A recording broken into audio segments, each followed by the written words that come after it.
Ողջույն սիրելի հետևորդներ, հարգելներս այսօր պատրաստել եմ նապաստակ։ Նախ եւ առաջ պատրաստել եմ սոուսը։ Սոուսի համար ինձ անհրաժեշտ է եղել մեկական թեյի գդալներ, կարմիր եւ սև պղպեղներ, խմելի սունելի,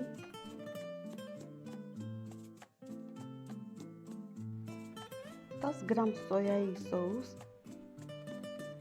կես թեյի գդալ մանանեխ, 50 գրամ թթվասեր, 10 գրամ կիտրոնի հյութ և 5 գրամ աղ։ Աղը կարող եք ավելացնել այնքան, որքան որ դուք եք ցանկանում։ Բաղադրիչները միմյանց հետ լավ խառնելուց հետո վերցրել եմ նախապես մաքրած և լավ լվացած նապաստակը, բաժանել երկու մասի և պատրաստած սոուսը բոլոր կողմերից տարածել եմ նապաստակի վրա։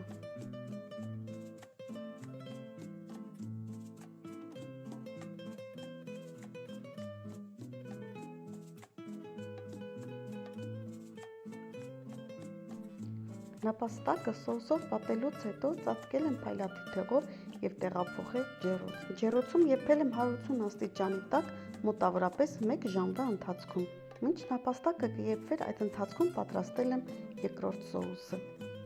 Վերցրել եմ 10 գրամ սոյայի սոուս, 5 գրամ մանանեխ, 3 գրամ մեղր։ Հարգելներս, եթե չեք ուզում, որպեսզի նապաստակը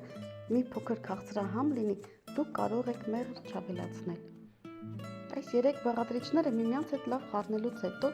տարածել եմ եփված նապաստակի վրա։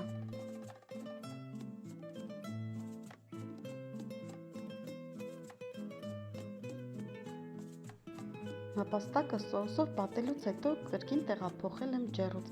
սակայն առանց փայլատիթեղով ծածկելու։ Ջեռոցում թողել եմ այնքան ժամանակ, մինչև որ նապաստակը լավ կարմրի։